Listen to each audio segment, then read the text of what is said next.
সাংস্কৃতিক সন্মিলন হৈছে এটা সাংস্কৃতিক অনুষ্ঠান।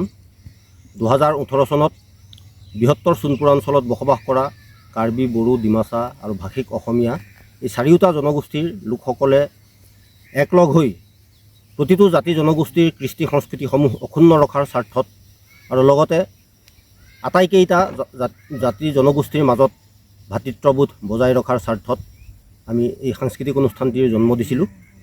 গতিকে আজি 6ষ্ঠ বাৰ্ষিক অধিৱেশন সোণপুৰা ডিমাচা গাঁৱত অনুষ্ঠিত কৰিবৰ কাৰণে আমি প্ৰস্তুতি চলাইছোঁ। অহা 31 মে' দেওবাৰে আমি সোণপুৰা ডিমাচা গাঁৱৰ প্ৰাথমিক বিদ্যালয় প্ৰাংগণত আমি এদিনীয়া কাৰ্যসূচীৰে ৰিব্বৈ ডিমা জনগোষ্ঠীয় সাংস্কৃতিক সন্মিলনৰ 6ষ্ঠ বাৰ্ষিক অধিৱেশনখন অনুষ্ঠিত কৰিব বিচাৰিছোঁ আৰু তাৰ বাবে ইতিমধ্যে আমাৰ প্ৰস্তুতিৰ কাম চলি আছে।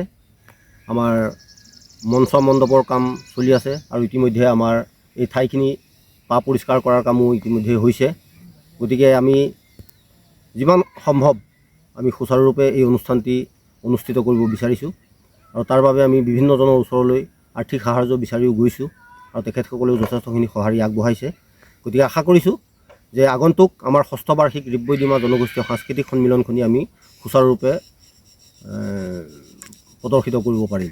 ৰিব্বৈ ডিমাৰ উদ্দেশ্যটো অলপমান চমুকৈ ক'ব নেকি?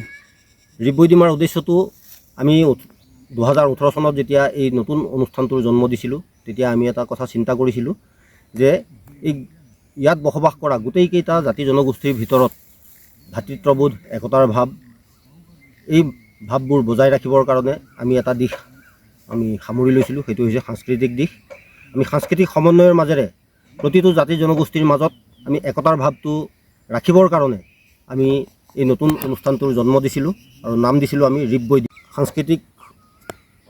ডিমা জনগোষ্ঠীয় সাংস্কৃতিক সন্মিলনটোৰ আমি জন্ম দিছিলোঁ বিশেষ এটা উদ্দেশ্য আগত ৰাখি। বিশেষকৈ আমি সাংস্কৃতিক সমন্বয়েৰে আমাৰ এই অঞ্চলত বসবাস কৰা বিভিন্ন জাতি জনগোষ্ঠীৰ লোকসকলক আমি একতাৰ মাজেৰে বান্ধি ৰাখিব বিচাৰিছোঁ। আৰু এই ৰিব্বৈ ডিমা নতুন অনুষ্ঠানটোৰ তাৎপৰ্য হৈছে মানে হৈছে ৰিতনং চিন্দি কাৰ্বিসকলৰ বসন্ত উৎসৱ, মানে বহাগ বিহু ভাষিক অসমীয়াসকলৰ বসন্ত উৎসৱ, বৈ মানে বৈশাগু বড়োসকলৰ বসন্ত উৎসৱ আৰু ডিমা হৈছে বিচু ডিমাচাসকলৰ উৎসৱ।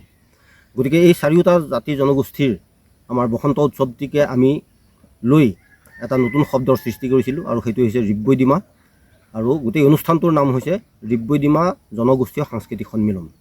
গতিকে এই সন্মিলনৰ জৰিয়তে আমি আমাৰ বিভিন্ন জাতি জনগোষ্ঠীৰ মাজত সাংস্কৃতিক সংৰক্ষণকে আদি কৰি ভাতৃত্ববোধ একতাৰ ভাৱবোৰ যাতে আমি বজাই ৰাখিব পাৰোঁ সেই উদ্দেশ্যেই ৰিব্বৈ ডিমা জনগোষ্ঠীয় সাংস্কৃতিক সন্মিলনৰ আমি জন্ম দিছিলোঁ 2018 চনত।